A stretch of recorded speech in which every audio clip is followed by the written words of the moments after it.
안녕하세요. 우선미입니다. 이번 주에는 프렌드와 연산자 중복에 관해서 공부하겠습니다. 먼저 C++에서 프렌드란 어떤 개념을 가지는지, 그리고 연산자 중복이란 어떤 걸 의미하는지부터 알아보겠습니다. 교재에 보면 이런 그림이 나옵니다. C++의 프렌드는 우리가 일상생활에서 친구와 같은 단어잖아요. 왜 프렌드라고 표현했는가에 대해서 이해를 좀 돕기 위한 그림인데요. 친구라는 것은 우리 가족은 아니에요. 그런데 친한 친구의 경우에 내 집에 놀러 오게 되면 내 침대도 사용할 수 있고, 그리고 우리 집에 있는 냉장고도 사용할 수 있고, 우리 집 TV도 볼 수 있다는 건데요. 이거는 아무나 볼 수 있고 아무나 사용하는 건 아니죠. 우리 집에 있는 물품은 우리 집 식구들만 사용할 수 있는 권한을 가지는 건데, 가끔 종종 우리 가족이 아닌 친구가 놀러 와서도 사용을 할 수 있다는 거죠. 그 친구의 개념이 C++에서도 같은 프렌드라 이렇게 생각하시면 되겠습니다. 즉, 이 C++에서의 우리 집은 클래스라고 볼 수 있는데요. 그 클래스 안에 있는 멤버들, 즉 침대나 냉장고는 우리 집 안에 있는 물품이고, 어떤 클래스 안에 있는 멤버들, 변수들 있죠. 이것들은 그 클래스 안에 있는 함수들이 사용할 수 있는 권한을 가지는데, 외부에 있는 함수들에게 그런 권한을 주는 겁니다. 그리고 그 외부에 있는 함수들을 내 거인 것 양, 그러니까 우리 집에 있는 식구인 양, 이렇게 하는 것처럼 외부에 있는 함수를 하나의 클래스 안에서 본인 그 클래스의 자체 멤버 함수처럼 사용하고 싶을 때 우리가 프렌드라고 선언하고 쓰는 거예요. 그러면 프렌드 함수를 좀 명확하게 좀 정의를 내려보자면, 프렌드라고 할 수 있는 자격은 뭐냐? 내 친구는 어떤 사람이 내 친구가 될 수 있느냐, 이것처럼 프렌드 함수가 될 수 있는 자격을 지닌 것들은 외부에 있는 함수, 즉 전역 함수도 프렌드 함수가 될 수 있고요. 그리고 다른 클래스에 있는 멤버 함수도 프렌드 함수로 사용할 수가 있습니다. 그리고 프렌드 함수로 사용하려면 프렌드라는 키워드를 반드시 써줘야 되고요. 이제 외부에 있는 함수인지, 또는 다른 클래스에 있는 함수인지, 또는 다른 클래스의 전체를 다 가지고 올 건지에 따라서 표현 기법은 약간의 차이는 있어요. 그럼 굳이 왜 프렌드를 쓰느냐? 내 거 클래스에서 그냥 쓰면 되지 라고 생각할 수 있는데요. 어떤 클래스를 모델링 할 때는 그 클래스와 연관되어 있고, 그 클래스의 객체를 표현할 수 있는 범위에서 모델링을 하잖아요.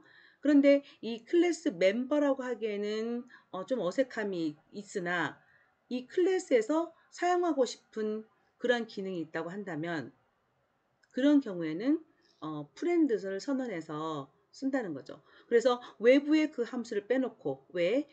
그 클래스 모델링 하기에 적합하지 않으니까 일단 필요한 기능이니까 다른 클래스로 만들어 놓든, 또는 그냥 외부의 전역 함수로 만들어 놓고 내 거 클래스에서 프렌드다라고 가져다 쓴다는 겁니다. 그러면 프렌드를 쓰게 되면 좋은 점은 내 거 클래스 안에 있는 모든 멤버에 접근할 수 있는 권한을 가진다는 거예요. 뭐 일상생활에서 말하는 정말 친구와 그다음에 C++에서의 프렌드를 지금 이렇게 이해하기 쉽도록 표로 비교를 하고 있는데요. 굳이 뭐 세상의 친구를 보지 않더라도 지금까지 설명을 들어보면 우리가 프렌드를 이해는 할 수 있을 것 같아요. 즉, 프렌드 함수는 현재 있는 그 클래스의 멤버가 아니다. 다른 곳에 있는 함수를 내 거 클래스의 멤버 자격을 부여한다는 거예요. 그래서 멤버 그 자격을 부여한다는 것은 해당된 클래스의 모든 멤버에 대해서 접근 가능한 권한을 준다는 거고요. 그리고 프렌드라고 키워드를 꼭 써야 돼요. 안 그러면 멤버 함수처럼 돼버릴 거잖아요. 그리고 프렌드의 개수는 제한이 없고요.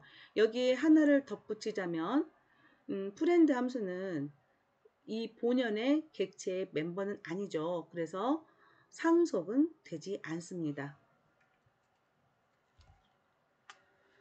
자, 그러면 세 가지 유형의 자격을 가지는 그런 프렌드를 어떻게 사용하는지에 대해서 보겠는데요. 일단 유형은 아까도 말씀드렸다시피 세 가지 유형의 친구를 만들 수 있어요. 전역 함수라고 그래서 클래스에 속해 있지 않은 그냥 외부에 있는 그러한 그 함수를 프렌드로 사용할 수가 있습니다.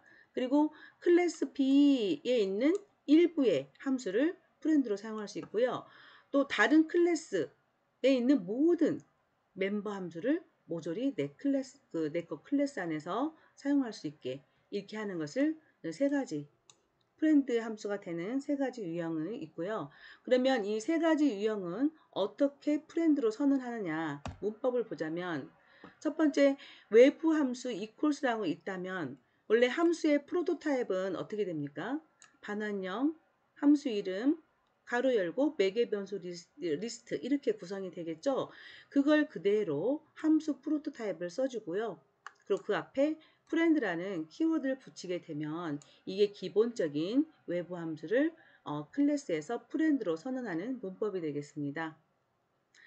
렉트 매니저라는 클래스의 멤버 함수 중 하나였다. equals가. 이렇다면 그 외부 함수를 프렌드로 선언하는 그 방법에다가 어디에 속해 있는 이라는 그것만 추가하면 되는 거죠.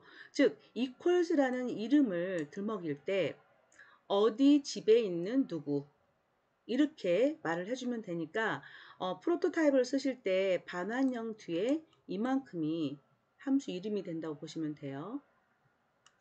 그래서 위에 그 1번에서 선언한 그 형태와 똑같고요. 일단 함수를 호칭할 때 어떤 클래스에 속해 있다면 그 속해 있는 걸 표시를 해주면 된다는 거죠. 이렇게. 이번에는 다른 클래스의 모든 멤버를 프렌드로 선언하고 싶다. 그러면 그 클래스 이름만 써주면 됩니다. 그래서 프렌드라는 그 키워드를 쓰고 또 다른 클래스의 이름만 써주게 되면 이 선언한 클래스 안에 있는 모든 멤버 함수는 이 렉이라는 클래스에서 본연의 그 멤버 함수처럼 권한을 부여해서 사용할 수가 있다는 거죠. 예제를 먼저 보겠습니다. 제가 빨간 글씨로 좀 강조를 해놨는데요. 일단 여기서부터 보시면 클래스 렉이 있습니다.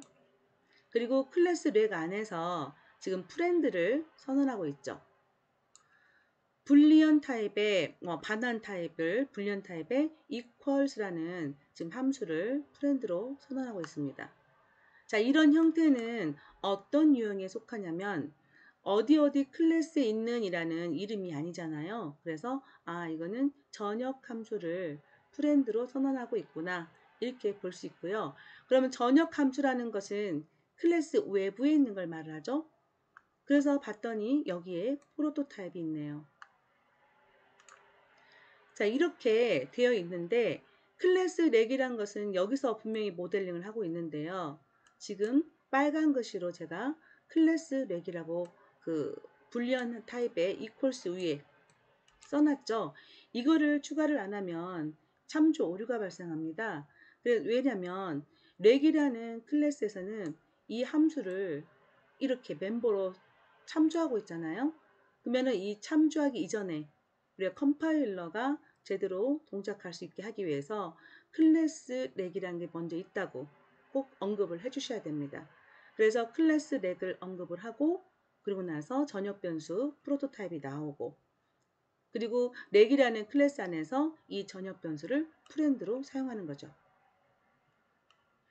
이 equals라는 함수의 본연의 코드를 보게 된다면 그 매개 변수로 들어온 객체를 서로 비교하고 있죠. 근데 이 객체 비교할 때 width, 그다음에 height 이것은 렉이라는 클래스의 멤버 변수예요.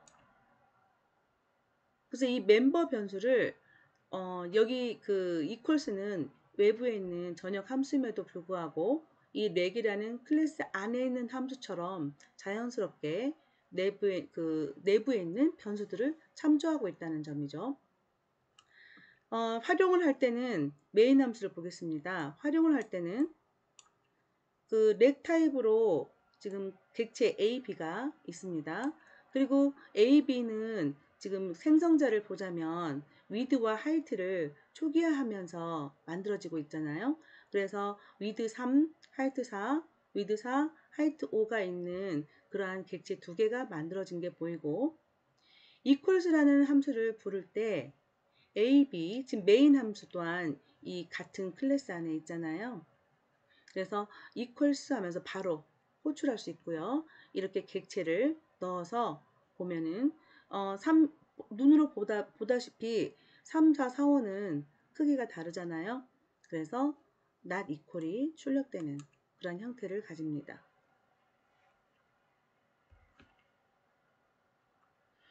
자, 이번에는 두 번째 유형의 프렌드를 보겠는데요. 다른 클래스 안에 있는 멤버 함수를 프렌드로 선언하는 경우입니다. 이 또한 그 다른 클래스 렉 매니저 안에 있는 멤버 함수를 렉에서 참조할 거예요. 그래서 참조하고 있는 대상이 먼저 표기되도록 이렇게 꼭 선언을 해주셔야 컴파일 오류가 발생하지 않고요. 아래쪽에 보시면 지금 클래스 렉 매니저 안에는 equals가 들어있어요.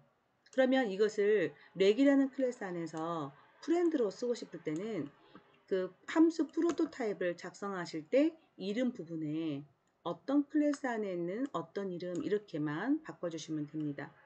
나머지는 그 왜 전역 함수를 프렌드로 사용하는 것과 동일한 원리로 쓰시면 됩니다. 이번에는 3434 똑같은 크기로 그 객체를 생성했잖아요. 그럼 equals를 부르게 되면 당연히 equal이 나오겠죠. 자, 실행할 때 굵은 글씨로 표현한 걸 좀 보겠습니다. 이건 다른 클래스에 있는 멤버 함수였기 때문에 if하고 바로 equals를 부르지 못하고 어떤 클래스에 있는 equals 이렇게 부르셔야 되는데 이게 스태틱 클래스가 아니다 보니 클래스 이름 자체만 바로 쓸 수 없고 클래스를 인스턴스 객체를 하나 만들어서 즉 렉 매니저 클래스 타입의 객체를 하나 생성한 후에 그 객체 이름을 통해서 equals를 부르고 있습니다. 그런데 렉 매니저 객체 타입의 equals를 부르고 있지만 지금 렉이라는 클래스의 멤버처럼 바로 렉의 객체가 들어가서 이 안에서 운영되고 있다는 점이죠. 이게 프렌드라는 그 장점이 이렇습니다. 자, 프렌드를 선언하는 빨간 글씨를 보게 되면 프렌드하고 키워드를 쓰고 클래스 이름이 나옵니다. 이렇게 될 때는 이 렉 매니저 클래스 안에 있는 모든 멤버 함수를 이 렉이라는 클래스에서 멤버 함수처럼 사용할 수 있다는 거죠. 이때도 마찬가지로 렉에서 렉 매니저에 있는 걸 참조하기 때문에 렉 매니저 위에 클래스 렉이 있다는 것을 컴파일러에게 보고해 줄 필요가 있습니다. 자, 사용하는 방법은 일단 렉 매니저 타입으로 객체를 만들고 이 객체 이름 점 하고 쓰시면 됩니다. 그러니까 이 방법은 다른 클래스에 있는 멤버 함수를 프렌드로 선언하고 사용하는 방법하고 동일합니다. 단 이 객체 여기서 선언할 때 프렌드하고 클래스 이름만 선언했을 뿐인데 copy 그리고 equals라는 두 개의 그 렉 매니저 안에 있는 함수를 내 거인 것처럼 편안하게 사용할 수 있다는 점이죠. 이번에는 연산자 중복이란 게 어떤 걸 의미하고 어떤 제약을 가지고 있는지 살펴보겠는데요. 우리가 중복이라는 의미는 함수 중복에서 이미 경험을 했습니다. 자, 오버로딩이라고 해서 그 함수 그 펑션 오버로딩 함수 중복에 대해서 봤을 때 기억을 떠올리자면 함수의 이름이 똑같은 걸 허용을 한다는 점인데 매개 변수 리스트가 다르면 함수 중복을 허용했었죠. 즉 그러면 연산자 중복이라는 것은 어떤 의미에서 허용을 하는지를 우리가 유심히 보면 되겠습니다. 그러면 일단 연산자 중복이 왜 필요한지부터 설명을 하기 위해서 우리가 이렇게 예제들이 나오는데요. 보통 일상에서 플러스 연산자다 그러면 이 산술 연산자를 떠올리게 되죠.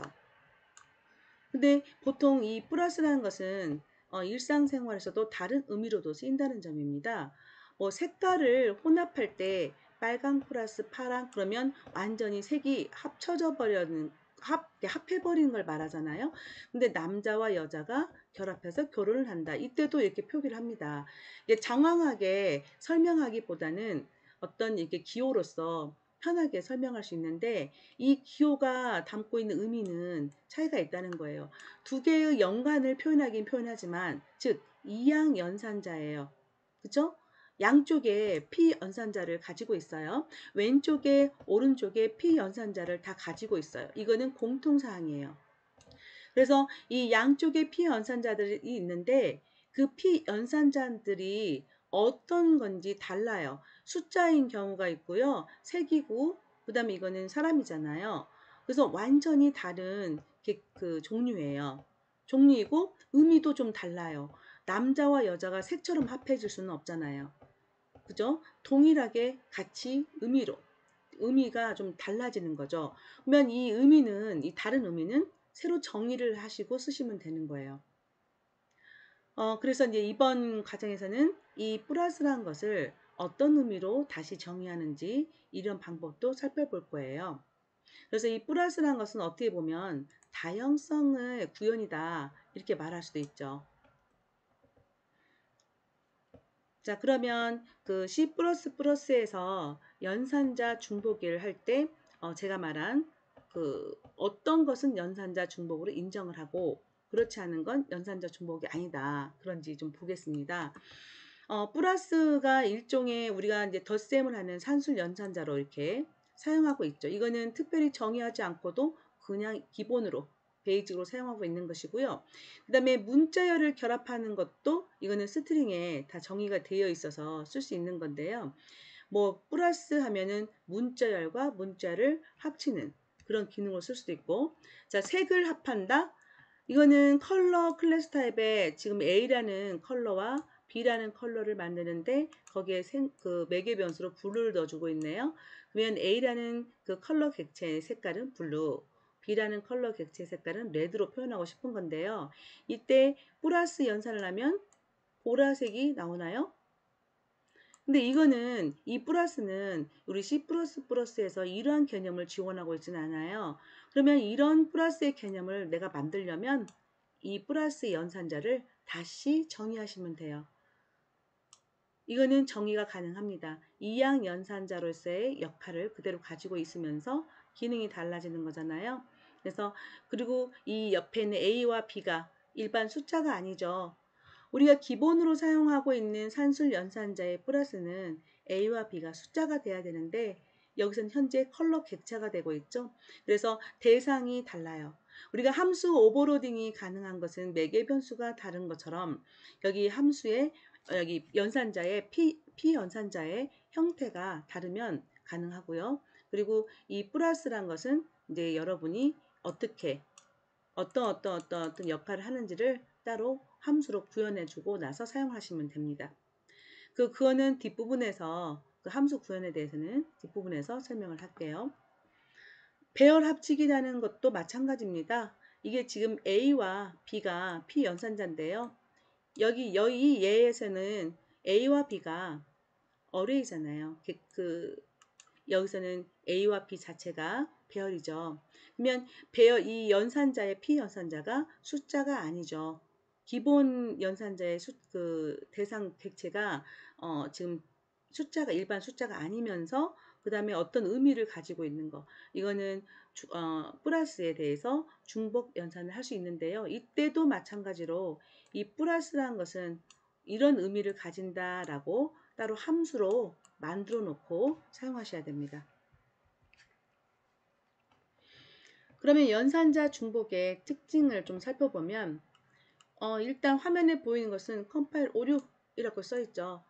우리가 일반적으로 봤을 때 퍼센트라는 연산자는 있긴 있어요. 그런데 퍼센트라는 연산자는 없죠. 그래서 C++에서 있는 그 연산자를 이름이 똑같아야 된다는 거예요. 오버로딩이라는 것은 이름이 똑같아야 돼요. 그래서 퍼센트 하나만 쓰셔야 되겠죠. 그런데 3과 5는 그 숫자잖아요. 그러면 3% 5라는 것은 이미 있으니까 그거는 오버로딩 될 수가 없고 그 대상이 달라야 됩니다. 샵이라는 것은 뭐 하나만 써도 안 되죠. 이런 연산자는 원래 없기 때문에.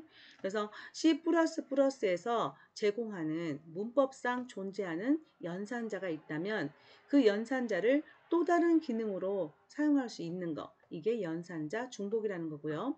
자, 피연산자 타입이 달라야 된다. 플러스 연산자 같은 경우에 산술 연산자가 기본인데 그런 경우에 양쪽이 숫자잖아요. 그런데 이것을 다시 중복 정의하려면 이 숫자는 안 된다는 거예요. 이렇게 객체 숫자거나 객체 객처거나 수객체거나 이런 것처럼 그 원래 있었던 숫자 정수나 실수는 원래의 산술 연산자에서 플러스의 개념을 가지고 있기 때문에 이 플러스를 다시 정의한다 그래 놓고 이 대상을 피연산자를 정수나 실수를 하면 이거는 연산자 중복이 아니라는 겁니다. 그러면 연산자 중복은 어떻게 기술합니까? 함수의 형태로 기술합니다. 그러면 여기에 함수라는 것은 함수 이름이 존재하고 반환형도 존재하고 함수 이름도 존재하고 가로 열고 매개변수 리스트가 있는 게 함수 형태죠. 그러한 형태로 구현을 하는데 연산자 중복입니다 라는 특정한 키워드가 들어가겠죠.